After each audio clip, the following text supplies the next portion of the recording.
What is happening, guys? It's Chris here from the Dangleberries, bringing you a brand new video where I'm going to be helping you guys on console, and probably PC players might learn something from this too. We're going to be teaching you a few essential skills you need to improve your aim on Rainbow Six Siege. So starting off really simple, guys, you just want to get a sensitivity you're comfortable with yourself. It's all personal preference when it comes to sensitivity. However, I do recommend you don't have anything too fast so you have more accurate of a shot, and you don't have anything too slow because your reaction time will reduce as a result of that. Personally, I set my sensitivities X and Y axis to 27.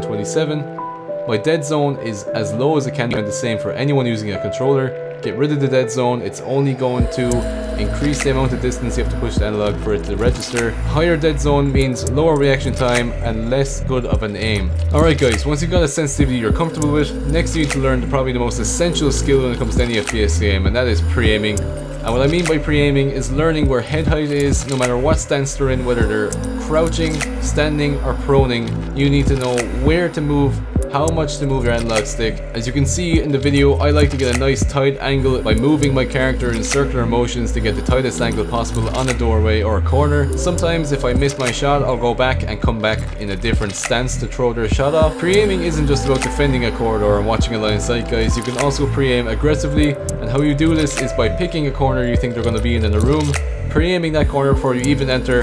That being said, guys, as you are the aggressor, you're probably going to get some sort of peeker's advantage depending on the connection, so I really do recommend that you pre-aim a corner before you enter a room. Once you master pre-aiming, guys, you want to learn how to flick shot.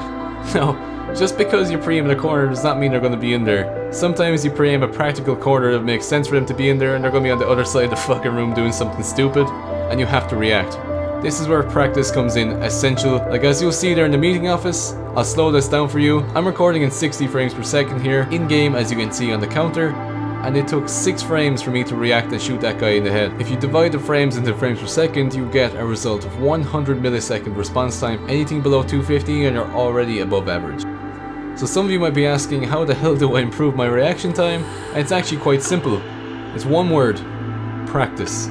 The more you practice something, the more efficient you become at doing it. Scientifically speaking, guys, brain works with our body by firing neurons from one part of our brain to the other along a path called a neural pathway. Basically what that means, guys, is the more you practice something, your brain has a way of making you perform that action faster and more accurate every time you do it. And just one last thing, guys, the reason why I practice my aim in Terrorist Hunt isn't because they're bots or anything. I mean, it doesn't really matter if they're shooting back at you or not. I like to set mine to realistic just so my reaction time doesn't get too sloppy. But the reason why I said Terrorist Hunt is because it's way better to practice against 30 enemies than it is against 5. It sounds really simple, but it is going to take a lot of tedious practice. With that all being wrapped up, guys, thank you so much for watching. I really hope you enjoyed the video. If you did, make sure to go down and whack that like button. Ah, my fucking finger, dude. Before I go, guys, I just want to inform you that we will be having a 50k giveaway later tonight. Thanking you guys for helping us reach 50,000 subscribers. With that all being wrapped up, guys, it's been Chris. I'll catch you later. Peace out.